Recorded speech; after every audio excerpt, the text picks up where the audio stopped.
ये जो हम बार बार 1975 1977 में चले जाते हैं, उसके बाद कहते हैं अपने लोकतंत्र के ऊपर हमें बड़ा गर्व होने लगता है और हम मानने लगते हैं कि नहीं नहीं नहीं नहीं, ये ज्यादा दिन नहीं चलने वाला है, जनता जागेगी, जनता खड़ी हो जाएगी। मेरा प्रश्न वो नहीं है। मेरा प्रश्न इस बात को लेकर यह है कि आज 40 साल के बाद भी हमारा पूरा का पूरा नैरेटिव, पूरा का पूरा जो वो कंट्रोल्ड है, हम वही सोच पा रहे हैं जो हमें सोचने के लिए मजबूर किया जा रहा है, और जो अलग ऑल्टरनेट है उसके बारे में कोई बात नहीं होती है। लेकिन लोगों को तकलीफ क्यों नहीं महसूस होती है? इतने कोविड में लोग मर गए, हर घर के अंदर तकलीफ पैदा हुई, लोगों को तो महसूस होना चाहिए ना।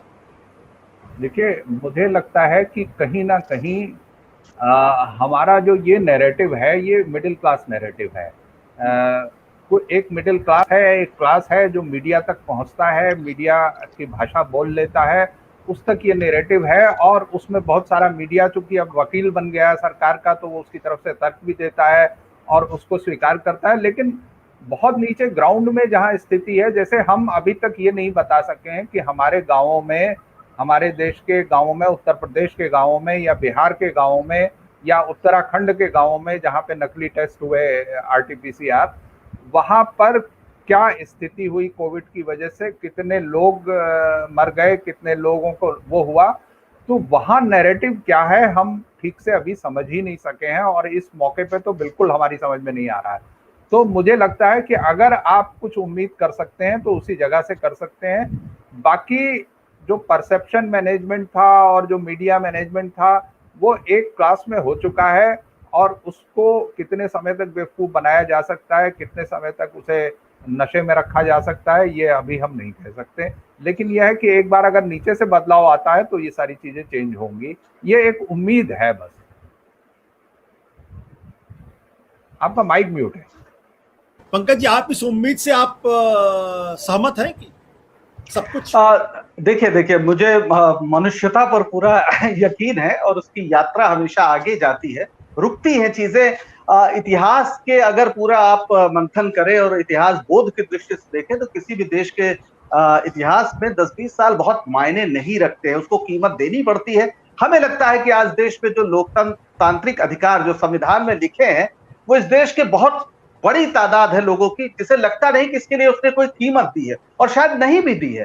दुनिया के तमाम देशों में जहां लोकतंत्र आया, वहां पर एक वोट के अधिकार के लिए 100-100 साल संघर्ष हुआ। लेकिन भारत में बस एक कलम से सब कुछ मिल गया, सब लोग बराबर हो गए, एक किताब बन गई। शायद हम उसके लायक नहीं थे। अन्यथा आज जिस तरह की राजनीति है और जिस तरह की भाषा बोल रही, मैं आपको एक सूचना दे दूं। मेरा एक मित्र है जो आजमगढ़ में रहता है, उसने मुझे एक PDF भेजा। उस PDF में लिखा था कि हम भारतीय जनता पार्टी को क्यों छोड़े, और उसके बाद एक एक पन्ने थे कि भाई हम इनसे 15 लाख के लिए थोड़ी लाए थे, हम तो हिंदू राष्ट्र बनाने के लिए लाए थे, हम तो महंगाई के कम करने के लिए थोड़ी लाए थे, हम तो इसके लिए लाए थे। देखिए ओवैसी का बयान है कि उसने कहा कि मोदी रहेगा तो हिंदू राष्ट्र बन जाएगा। जी हाँ, इसीलिए हम लाए थे। तो हम हिंदू लोग पहली बार अपना असली वो पा रहे हैं, गौरव पा रहे हैं, और 2024 का इलेक्शन तो हिंदू राष्ट्र भारत को बनाने के लिए लड़ा जाएगा। तो नीचे नीचे वो जानते हैं कि महंगाई से नुकसान हो सकता है, वो जानते हैं कि इस तरह की परिस्थितियों से नुकसान हो सकता है, मीडिया की सीमा भी वो जानते हैं। उन्होंने देख लिया बंगाल में क्या हुआ और बिहार में किस मुश्किलों से उन्हें पाला पड़ा है। वो दरअसल एक दूसरे प्लैंक पर खेल रहे हैं। सवाल है कि वहां पर आप या दूसरे लोग जो नैरेटिव बदलना चाहते हैं वो क्या कर सकते हैं, क्योंकि वहां पर एक अलग दुनिया है जो ये कह रहे हैं कि साहब 500 रुपए पेट्रोल कर लीजिए। मोदी जी तो जिस काम के लिए आए वो एक काम ही नहीं, वो इस लोकतंत्र को दरअसल परलोकतंत्र बनाना चाहते हैं। उन्होंने सेकुलरिज्म को गाली बना दी, जो पूरे मानव सभ्यता के इतिहास में बहुत बड़ा अर्जित मूल्य रहा है, जहां सबको सहकारी तरीके से अलग अलग विविधता के बीच रहने का एक सलीका सीखा गया है। इसके अलावा ये कोई नई बात नहीं कर रहे हैं। पर मुझे पूरा यकीन है आज नहीं कल विवेक जागृत होता है किसी समाज में, और भौतिक परिस्थितियां उसको निर्मित कर रही हैं। खासतौर पर जिस तरह से बेरोजगारी है, लोग सुनने को अब मजबूर हो रहे हैं। बहुत लोगों के, मुझे नहीं लगता कि कोई घर ऐसा होगा, कोई व्यक्ति ऐसा होगा जिसका कोई करीबी मरा नहीं होगा, और वो बीमारी से नहीं, वो सरकार की बुरी व्यवस्थाओं के कारण। हम सब के अपना फेसबुक आप देख लीजिए, कम से कम 100 लोग कम हो गए होंगे, और किसी को ऑक्सीजन नहीं मिला, किसी को बेड नहीं मिली। तो ये जो सरकार है, इस देश के नागरिकों को समझना चाहिए कि आप वोट इनको दीजिए, किसको दीजिए, पर ये लोग को सुधारने नहीं आए हैं। ये परलोक की बात करेंगे, परलोक आपका बेहतर हो, उसके लिए मंदिर बन जाए, उसके लिए ये हो जाए, वो हो जाए। और परलोक तंत्र अगर बनेगा तो मोक्ष पाने के लिए तो मरना पड़ता है। तो जीवन की बात मत करिए, वोट देना हो दीजिए, लेकिन अगर आपको इस देश में एक नागरिक की तरह रहना है तो आपको भारत के संविधान की मूल भावना की ओर वापस लौटना ही होगा। हरजिंदा जी, लेकिन इसमें जो जो बात पंकज जी कह रहे हैं उसमें गंभीर सवाल इस बात को लेकर ये, क्योंकि ये बात हमारे जो लोकतंत्र है जिसके ऊपर हम सब लोगों को बड़ा गर्व हुआ करता था, क्या वाकई में हम किसी मिथ्या भाव में जी रहे थे? हम किसी माया जाल में थे? हमारा लोकतंत्र वाकई में इतना मजबूत नहीं था? इतनी आसानी से उसको बदला जा सकता था? इतनी आसानी से उसको मैनिपुलेट किया जा सकता था? देखिए, अंत में हमें उम्मीद भी इसी लोकतंत्र से करनी है, ये बात हमें ध्यान में रखनी होगी। बाकी ये है कि लोकतंत्र जो है एक व्यवस्था के रूप में तो स्थापित है, हमारे देश में स्थापित हुआ। उसको कोई कमजोर दो बार तो किया ही गया, एक बार इंदिरा गांधी ने किया और दूसरा अब किया जा रहा है।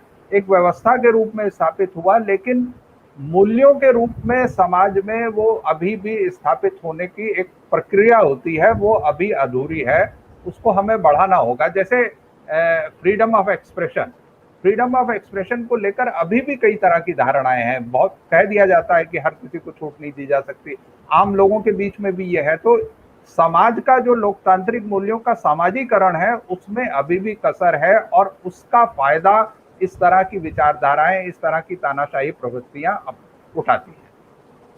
आलोक जी, क्या आप हरजिंदर जी की राय से सहमत हैं? ऐसा क्यों होता है कि हमारे यहाँ ये डिबेट होती है नेहरू के बाद कौन, आज ये डिबेट होती है कि मोदी के बाद कौन? ये लोकतांत्रिक मूल्यों की कमी का असर है, या हम मूलतः अपने स्वभाव में लोकतांत्रिक शायद नहीं है? हाँ, हम लोग एक तरह से देखिए, हम एक व्यक्ति पूजक समाज भी हैं और हमारे यहाँ सामंतवाद की जड़ें बहुत गहरी हैं, अभी तक वो गई नहीं। इसीलिए तमाम लोकतांत्रिक तरीके से आए हुए लोग, समाज के बिल्कुल आखिरी पायदान से निकल के आए हुए लोग, जब कुर्सी पे बैठ जाते हैं उसके बाद वो बिल्कुल सामंतों की तरह व्यवहार करना शुरू कर देते हैं। उनके पास भी लोग जाते हैं और वैसे ही पैर छूते हैं जैसे कि वो किसी उससे पहले किसी और के पास जाके छुआ करते थे। लेकिन ये जो साथ में जो दूसरी परंपरा चल रही है, बहुत सारी चीज़ें हमें ऐसा लगता है, ये जो पंकज जी ने कहा ये बात सही है कि हमने बहुत सारी चीज़ों के लिए संघर्ष नहीं किया है, इसलिए हम शायद उसकी कीमत नहीं समझते हैं, हम उसको वो वैल्यू नहीं देते हैं जो वैल्यू उसको दी जानी चाहिए।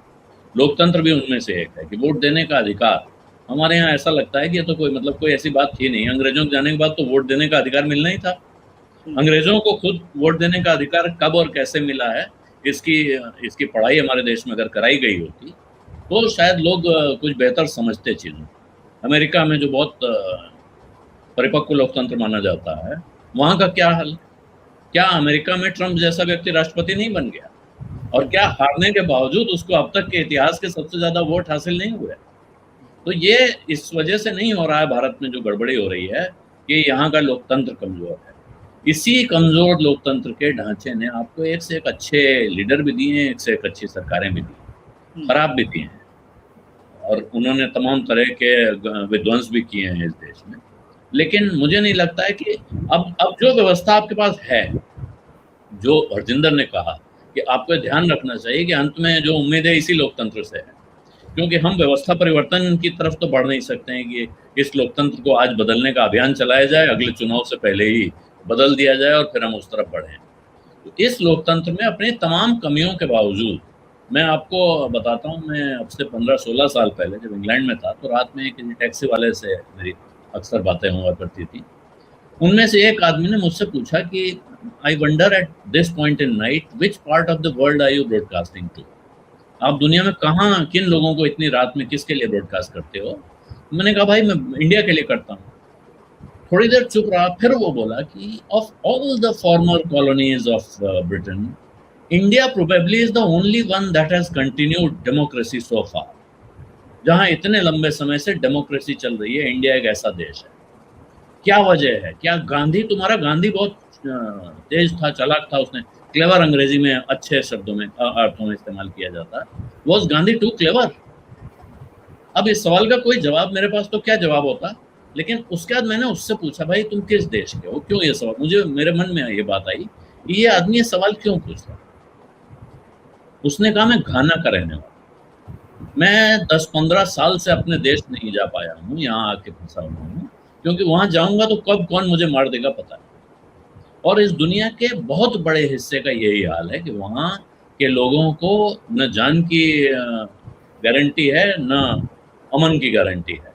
वो हमारे देश को बहुत हसरतों के साथ देखते हैं, हमारे अड़ोस पड़ोस ऐसे देश हैं, लेकिन हम क्योंकि यहाँ जी रहे हैं, हमको लगता है कि इस लोकतंत्र में क्या रखा है, इसकी क्या कीमत है, बहुत ही सड़ा गला लोकतंत्र है, बिल्कुल बकवास व्यवस्था है। ये जब आपके पास नहीं होता है तभी समझ में आती है, और अगर आपको इसके लिए बहुत लंबा संघर्ष करना पड़ता है तब शायद आपको उसकी कीमत समझ में आती है। कुछ चीजें सचमुच बहुत आसानी से मिल गई हैं, इसलिए आदमी उनका असली जो महत्व है वो समझ नहीं पा रहा। सत्य हिंदी का ऐप डाउनलोड करें गूगल प्ले स्टोर पर।